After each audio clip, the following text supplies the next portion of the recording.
Have you ever found yourself in such a financial ruin that you enroll yourself in a literal death game at a chance to win a humongous cash prize? Trust me guys, it ain't fun, because that's exactly what the characters end up doing in the newest South Korean survival thriller series, Squid Game. Now, full disclosure here, even though this new Netflix show has blown up all over the internet, I knew absolutely nothing about it before watching. I heard Squid Game and I instantly thought it was a SpongeBob spin-off starring your favorite friendly neighborhood squid. Just leave it alone, Nickelodeon. You already fucked up the Patrick show. Squid Game is a Netflix original series that tells the story of 456 financially struggling individuals who willingly sign up to play 6 children's games for a chance to win a huge cash prize. The catch? If you get eliminated, you die. If you fail to follow the rules, you die. If we find out you have personalized license plates, you die. I think we get the point. This is an absolutely amazing and brutal show that will take you on a roller coaster ride of emotions and keep you on the edge of your seat the entire time. I'll be explaining the events that take place throughout the series by breaking down the major plot points for each episode. We'll also be explaining the ending and what it means for the future of Squid Game. If you enjoy the video, make sure to click that like button as it really helps my channel and helps keep me from having to join Squid Game my damn self. But without further ado, sit back and relax and join me as we explore the brutal and deadly games that may just help keep you from total bankruptcy in Squid Game. Our show begins with the introduction of its main character, Song Gi-hoon, portrayed by actor Lee Jung-jae.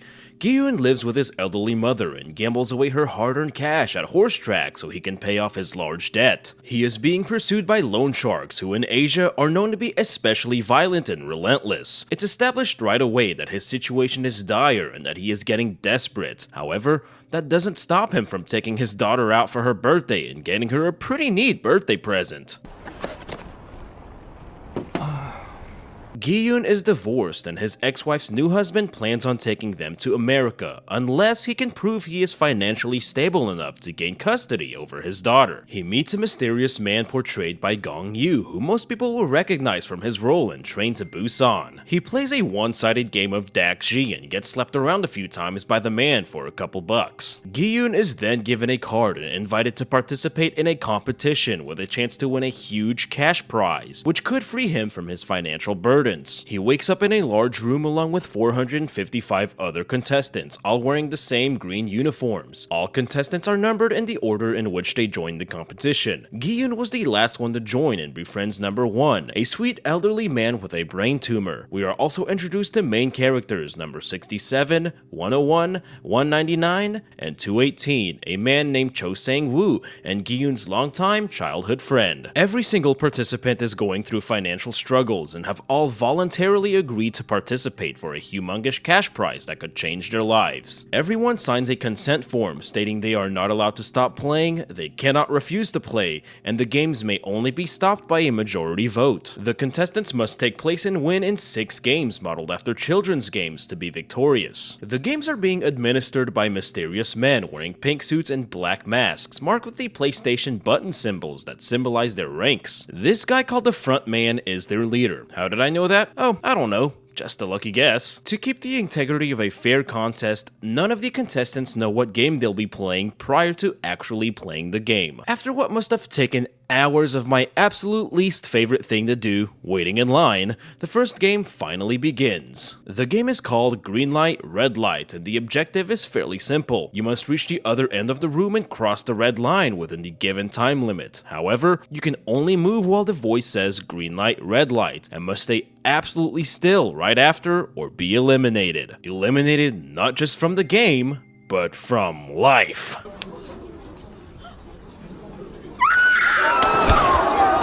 A huge portion of the players are straight up gunned down within seconds, like Rambo himself was manning the machine guns. However, number 1 just doesn't give a f and beats the first game like a literal boss. Gi-hoon manages to make it to the end thanks to help from number 199, and the end of the first episode reveals that the competition is taking place on a remote island. Let's hope Mr. Beast doesn't get any bright ideas after this. All the dead contestants are carried away and cremated in a coffin cosplaying as a gothic Christmas present. 255 players were eliminated, and the majority of the remaining 201 begged to be released from the competition. They are reminded that they all all voluntarily signed up for this and are visually reminded of the price of victory. The total prize gets added by 100 million won per elimination for a possible total of 45 billion won, roughly $38 million.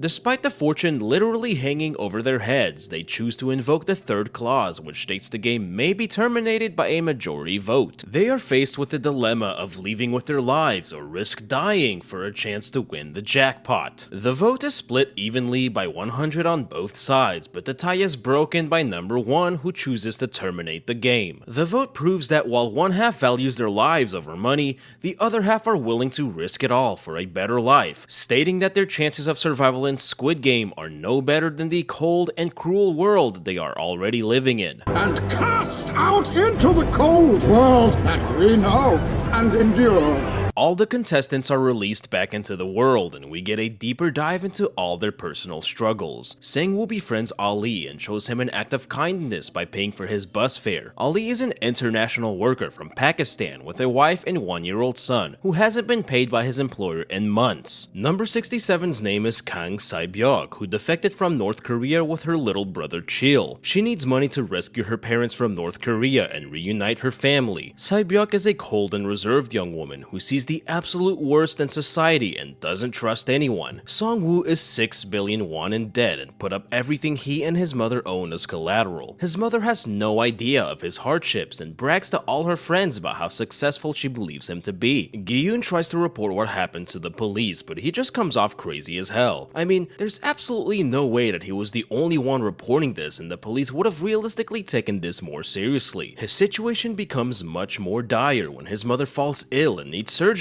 in order to survive. We meet a police detective named Hwang Jun-ho, portrayed by Wi Ha-jun, whom you'll recognize from his role in Gonjiam Haunted Asylum.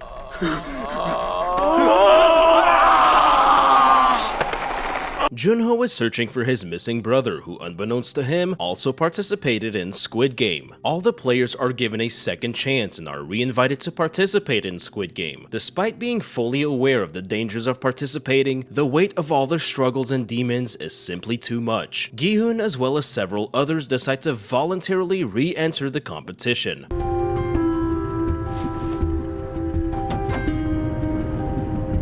All the contestants are put to sleep and transported to a seaport by minivan. Detective Junho followed Gi-yoon and manages to sneak his way onto the boat by disguising himself as one of the shy guys. Now, this is a minor gripe, but I really hate when people in movies or shows decide to dangerously investigate something all on their own without telling a soul what they're up to. I get that it adds narrative suspense, but it also makes them look really stupid. He infiltrates the Pink Men group and learns that they too must abide by a specific set of rules. 187 contestants return and instantly begin to form teams to raise their survival odds. Gi-yoon, Sang-woo, Ali, and the old man agree to form a team and look out for each other. They are lined up and handed out food during a set meal period in which number 111 finds a pink note inside of his food. The second game takes place inside of a huge children's playground. They are instructed to stand in front of one of 4 shapes: a circle, triangle, star, or an umbrella. They are then handed a metal tin containing a dalgona candy, also known as honeycomb or Korean sponge candy. The candy is outlined with the respective shape they chose to stand in front of. The objective of the game is to perfectly cut out the shape from the candy without breaking it. Sang-woo figures out the next game with help from Sae-byuk, who snuck into the vents during a bathroom trip the previous night. He shows his true colors early when he chooses not to disclose the crucial game information to his teammates,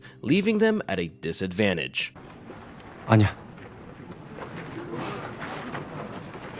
Those who chose the triangle are at an obvious advantage because of its simplicity compared to the other shapes. If you f that one up, then you don't deserve the 45 bill. If you chose the umbrella like Gi-hyun, then you better be wearing the same plot armor he is. Number 369 is the first to break his candy and takes a huge blast to the face. Several other contestants bite the bullet and seem almost shocked by what's happening. They seem to have forgotten that playing could cost them their lives and appear to have gotten way too comfortable. Number 212 cheats her way to victory with the help of a lighter that she snuck in through unorthodox methods, and gives it to number 101, who was struggling with a star. Gi-yoon manages to successfully cut out his shape by licking the back of the candy and softening it up. One poor soul almost made it out, but broke the handle of his umbrella. He snatches a guard's gun and threatens to kill him if he isn't let go. The man forces the guard to take off his mask and, realizing his desperate situation, shoots himself in the head. Frontman arrives and immediately kills the guard.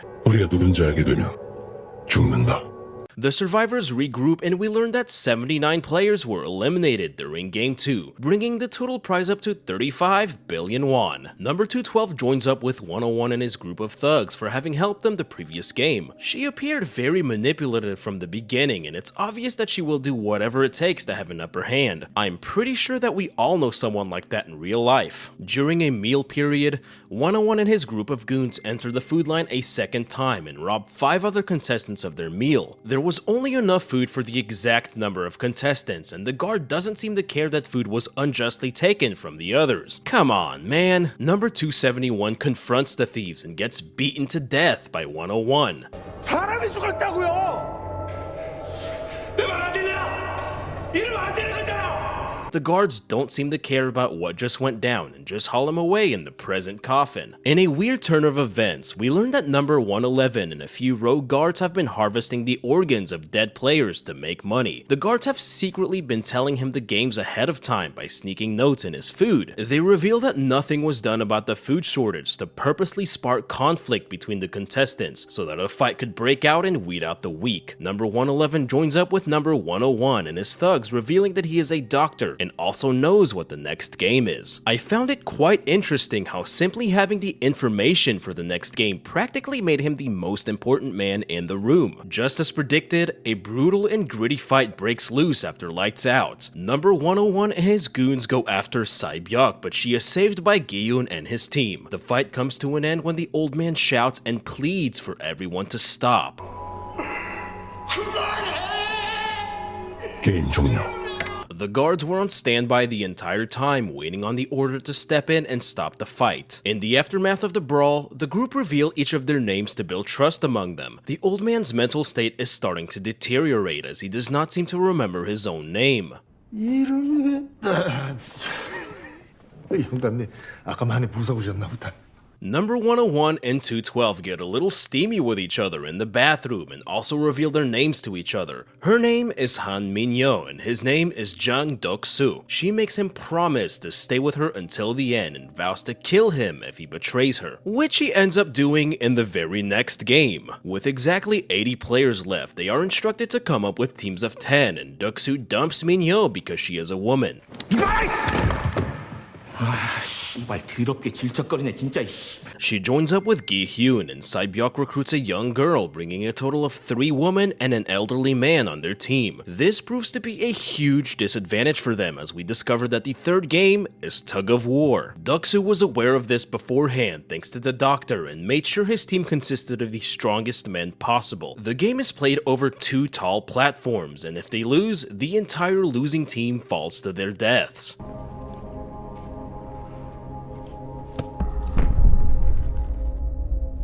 Dok-soo's team easily overpowers the other team and wins their challenge. Gi-yoon's team is up next and are at an obvious disadvantage. The old man recalls having won tug of war numerous times as a kid. He tells them of a strategy that almost always helped them be victorious, even if the other team were much more physically imposing. Thanks to the old man's strategy and last-minute trick from Sang-woo, they are able to defeat the other team and live to see another day. Detective Jun-ho gets involved with the organ harvesting operation by sheer coincidence of having taken the identity of the previous rogue guard who was involved. He is then tasked with delivering the organs to a pickup ship with the other circle-faced guard. The guard realizes that Jun-ho is an imposter, but is killed by him soon after. In the operating room, things quickly go south when the guards tell the doctor that they do not know the next game he will be playing. The doc is totally not down with that and murders one of the guards before attempting to make a run for it. The guard chases him into the room of the second game and they are eventually both killed by the frontman. Frontman finds the dead bodies of the remaining guards and realizes that there is an intruder. An emergency alarm blares through the entire complex and all the contestants are told to line up. Jun-ho discovers files containing the names of contestants of previous games. He finds a list of all prior winners and finds his brother's name, Hwang In-ho, who seems to have played and won the game in 2015. Prior to the start of the next game, we see that the old man is starting to lose control of his body body as he urinates on himself and appears extremely disoriented. While being escorted to the next game, we see the dead bodies of the doctor and the rogue guards hung out for display. They are told that the men broke the rules and tainted the pure ideology of this world for their own benefit. Every contestant is considered equal and are given the same level of opportunity to succeed on an even playing field. The contestants are then instructed to partner up for the next game. Ollie partners up with Sang-woo, Sae-byuk partners up with the young girl, and Gi-yoon partners up with the old man. Gi-yoon and the old man's friendship is one of the highlights of the show and gives it some much needed heart. Min-yo ends up being the one without a partner and is dragged away by the guards before the game. Before the game starts, Gi-yoon and the old man form a pact to become ganbu with one another, or according to the old man,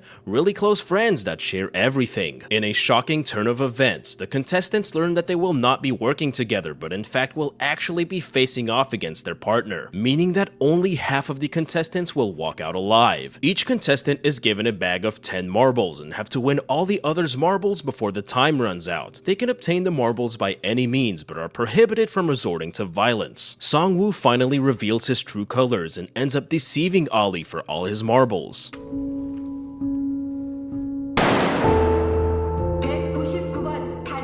Ollie made the fatal mistake of being too trusting of Sang-woo. He was a truly sympathetic character with a naive personality which put him at a disadvantage from the very beginning. Ollie never fully realized the gravity of the situation and what one must do to survive. Ollie represents all the naive and innocent people that get preyed on and taken advantage of every single day. The young girl purposely loses her game against Sae-byuk so that she may advance to the next stage. She reveals that she went to prison for killing her father after he murdered her mom. She tells Sae-byuk that unlike her, she doesn't have a family and no real reason to win all the money. 제주도에 누군가 The old man's mental state has severely worsened and he wanders around the play area, which he says resembles his childhood neighborhood. He doesn't seem to understand what's going on and Gi-yoon desperately tries to get him to play. 당신이 여기 혹이 있어서 어차피 죽을 거라 상관없을지 모르겠지만 난 꼭 여기서 살아서 나가야 돼. It is now clear that the old man has completely lost his mind. Gi-yoon unfortunately takes advantage of this to win all but one of the old man's marbles. The old man eventually reveals that he was aware of Gi-hyun's deception the entire time and willingly hands him his last marble. Before his death, he reveals his name to be Oh Il-nam. 1번 탈락 Frontman is still searching for Junho and says that the VIP guests will be arriving soon. They find the dead body of the guard Junho killed and find his police credentials revealing his true identity. In the aftermath of the game, a man is completely distraught from having won the game over his late wife and hangs himself. We also see that Min-yo was sitting on her bed the entire time and lucked out from having to participate. With a majority of the beds now removed, we see that the walls actually revealed which games would be played all along. I can confirm that they were there the entire time as they actually reveal games 5 and 6. The VIPs finally arrive on the island and reveal that the competition has been taking place for their entertainment, showing that the main reason behind the competition was not to help the poor make money, but to ultimately entertain the rich. Frontman informs the host of the VIP's arrival, and we see that his identity is also hidden behind a very glamorous animal mask, just like the VIPs. The acting from the English-speaking VIPs is absolutely hilarious and cringy. This is something I've often noticed from Asian films and TV shows. The English-speaking actors are almost always never on par with the acting of the main cast. I suppose in this case, the VIPs could be acting that way on purpose as to represent the larger-than-life rich individuals. So who you putting your money on this time? I'm going muscle all the way. I still haven't decided yet. Junho sneaks his way into the VIP section by disguising himself as a waiter and uses his phone to record evidence. Before the 5th game starts, the contestants are told to choose a mannequin numbered 1 through 16, as it determines the order in which they'll be playing. This is an extremely difficult and dangerous choice as none of them know what lies ahead in the next game. Gi-yoon can't make up his mind quick enough and is left either number 1 or 16. A man approaches him and begs him to let him pick number 1. He says that he has been living as a coward his whole life and finally wants to take charge and lead from the front. You go, man. In the 5th game, the contestants must cross a bridge over to the other side in 16 minutes. giving an equal 1 minute for each player. They must each hop on glass stepping stones to get across. However, only one of the 2 stepping stones in front of them are strong enough to hold them. The other glass stepping stone will break, causing the contestant to fall to their death. Number 1 realizes he's absolutely screwed and looks back at Gi-hyun. Why the hell are you looking at him like that, man? You chose number 1. You should have probably came with a thicker plot armor. Several contestants fall to their deaths, paving a clear path for the ones in the rear. Deok-soo, being the scumbag that he is, refuses to go any further and demands someone else go in front of him. Min-yo follows through on her promise to kill him if he ever betrayed her. She tightly grabs a hold of him and then pulls a Sendor Clegane.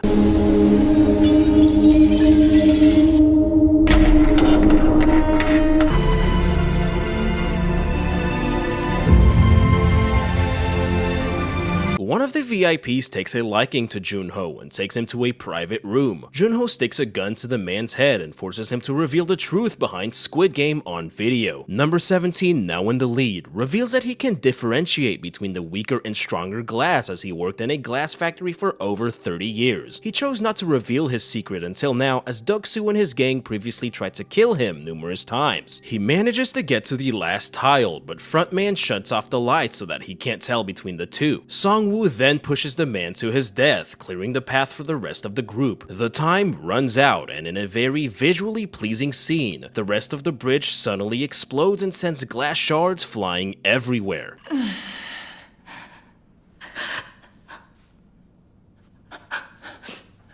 After retrieving the evidence, Junho is able to make his way onto another small island, but is swiftly pursued by Frontman and his guards. He makes it to the top of a cliff, but has nowhere else to go. He shoots Frontman in the shoulder with his last bullet, who then reveals himself to be Hwang In-ho, Junho's missing brother. Frontman is portrayed by one of my favorite South Korean actors, Lee Byung-hun, whom you'll most likely recognize from I Saw the Devil. 더하진 않을 테니까 걱정하지 마.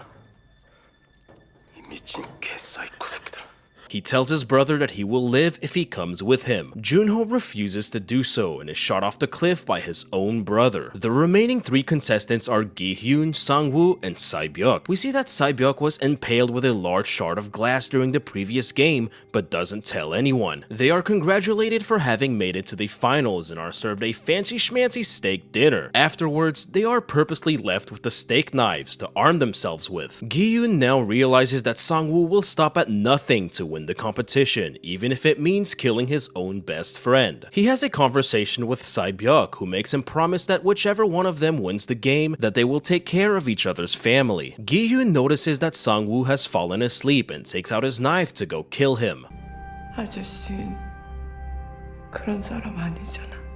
I almost guarantee that he wasn't really asleep and would have killed Gi-hyun if he actually approached him. Gi-hyun realizes that Sae-byuk is severely injured and rushes over to the metal gates to ask for help. The metal gates suddenly open and the guards walk in carrying a casket. He looks back and sees Sang-woo standing over her dead body holding a bloody knife.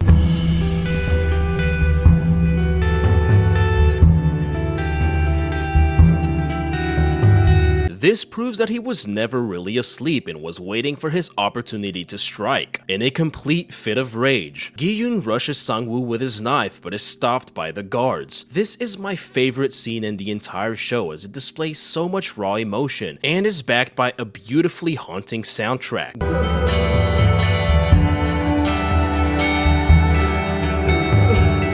Gi-hyun and Sang-woo are the final 2 contestants of the game. The 2 former childhood best friends will be facing off in the 6th and titular Squid Game. As explained in the very first scene of the show, Squid Game is played by an offensive team versus a defensive one. The objective of the game is for the offense to bypass the defense and cut through the neck of the squid. The defense must then keep the attacking team from reaching their circle at the head of the squid by any means necessary. If the offense is pushed out of the boundary marked by the line, they are eliminated. 그래, 죽는다. Gi-hyun easily walks across the neck of the squid by throwing dirt into Sang-woo's eyes. Rain begins to fall and the 2 former friends get into a gritty and brutal brawl. Gi-hyun then gets the upper hand on Sang-woo and incapacitates him by punching him numerous times, Batman style. I'm vengeance. However, he refuses to kill his friend and stabs the knife into the ground. Gi-yoon limps over to the circle but refuses to step inside, realizing that his victory will mean the death of Sang-woo. Despite all the hardship they endured to get to this point, Gi-yoon realizes that he is better than the system who put him here believe him to be. He is choosing to value the life of a fellow human being and friend over money. He invokes the third clause and asks Sang-woo to terminate the game with him so they can both walk out alive. Sang-woo then grabs the knife next to his head and jams it into his own neck. Sang-woo dies in his best friend's arms and Gi-yoon is declared the winner. Sang-woo knew that he could have walked out alive but chose to end his life so that neither of them would walk out with nothing. Gi-yoon has a conversation with Frontman and asks him why all of this took place. Frontman compares the contestants to horses at a racetrack, showing that the contestants weren't being seen as human beings but instead as animals for the rich to bet money on and be entertained. Gi-yoon is returned to his hometown and comes home to find his mother lying dead on the floor. Because he was participating in the games, he was unable to take care of his sick mother, who tragically died alone, undoubtedly waiting for him to return home. 1 year later, Gi-yoon definitely doesn't look like a man who just won a fortune. He walks around looking like a hobo and hasn't spent any of the money he won. He undoubtedly feels guilty and doesn't want to spend the money he feels was earned at the cost of hundreds of lives. Which is interesting to see, as this is something every contestant knew coming into the game the second time and willingly returned for. One night,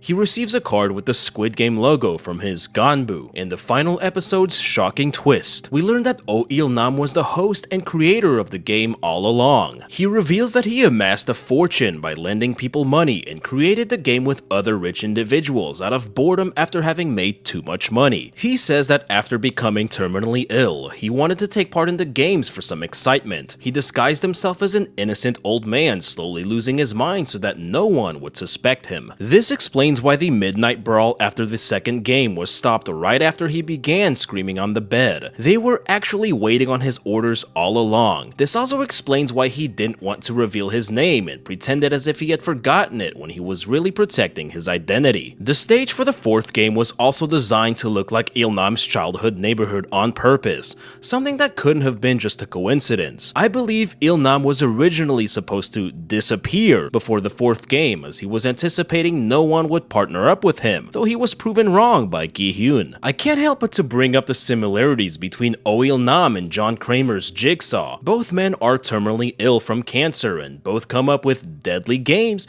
that question the morality and the good in people. They even infiltrate their own game for fun. During the conversation, Il-nam offers to play one last game with Gi-hyun. They see a homeless man lying in the street in the freezing cold. Il-nam places a bet that no one will come to help the freezing man, as he believes society to be morally bad and selfish. If no one helps the homeless man before midnight, Il-nam wins and takes back all the money he gave to Gi-hyun. If someone does help the old man, however, Gi-hyun wins and gets to kill Il-nam. Il-nam reveals that thanks to Gi-hyun's kindness and companionship during the games, he was able to have fun one last time. As Il-nam's life slowly fades from his body, a bystander arrives with the police and helps the homeless man on the street, proving to both Il-nam and Gi-hyun that there is still good left in this world and that society should not be given up on. Yeah, try telling that to Arthur Fleck. If it was me dying on the sidewalk, you'd walk right over me. Frontman is then seen standing over Il-nam's body and will possibly take over the operations as host in his stead. I believe that his story will carry on into a second season with the possibility of Junho returning. Junho was shot in the shoulder and we never saw his dead body. I've come to learn that if we don't actually see an on-screen death, there's a chance it didn't happen. Oh Il-nam's case is a prime example of that. After his conversation with Oh Il-nam,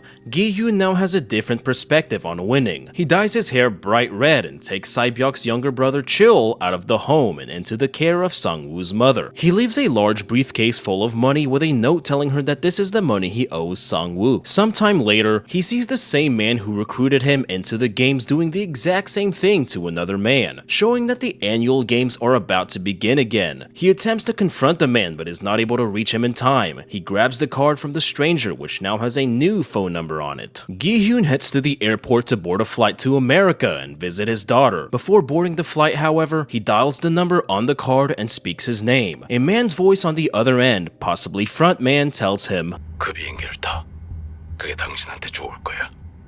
showing that they are still possibly keeping track of his every move. In the show's final scene, Gi-yoon turns around with a stern look on his face, determined to uncover who are behind these games and possibly put an end to them as the final episode ends. And that, ladies and gentlemen, was Squid Game. My friends, this is without a doubt one of the best shows I have seen in recent memory. I was hooked by this show from start to finish. The show's ending really leaves the door open for a second season, as there is much more that they can explore. The show could go in the Hunger Games direction, where previous winners are invited to take part once again. There is also the possibility of other games being explored, as they seemingly take place internationally, as stated by one of the VIPs. I also feel that they still have to explore the story between the two brothers, as that arc didn't seem to have a proper resolution. By the film's final scene, it really seems that Gi-hoon's journey is just beginning. There's a lot of things that could be done with the show, and whatever they decide to do, I hope it does justice to the amazing first season and that it doesn't overstay its welcome. With how popular Squid Game has gotten, it would be easy to try and cash in on the popularity